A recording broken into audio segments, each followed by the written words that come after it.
আপনারা জানেন যে মক্কায় একবার সম্ভবত অগ্নিকাণ্ডের কারণে কাবা ঘর জ্বলে গিয়েছিল, ধ্বংস হয়েছিল, কিছু অংশ নষ্ট হয়ে গিয়েছিল।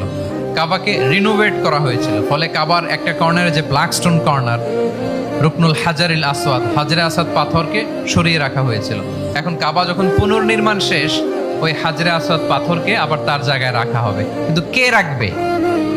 সবাই রাখতে চায়। সব দলের নেতারা বলে আমরা রাখবো, এক দলের নেতা বলে যে আমি রাখবো। এটা অনেক very prestigious and dignified issue, এই প্রেস্টিজ আমরা কাউকে নিতে দিব না। আরেক দলের নেতা বলে না, আমাদের পাওয়ার বেশি, আমরা রাখবো।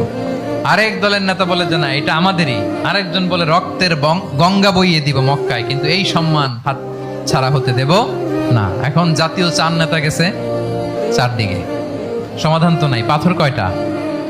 পাথর তো মাত্র একটা। ইন দ্য মিন টাইম রাসূল সাল্লাল্লাহু আলাইহি ওয়াসাল্লাম আসলেন। রাসূল সাল্লাল্লাহু আলাইহি ওয়াসাল্লামকে দেখেই সবাই হ্যাপি। সবাই বলে যা আমিনুন রাদিনা বি, এই তো আলামিন আসছে, ওই ফয়সালা করবে। সুবহানাল্লাহ, এই তো আলামিন আসছে, সেই ফয়সালা করে দিবে আমাদের মধ্যে। আল্লাহ রাসূল সাল্লাল্লাহু আলাইহি ওয়াসাল্লাম বললেন কি হয়েছে? এই ঘটনা।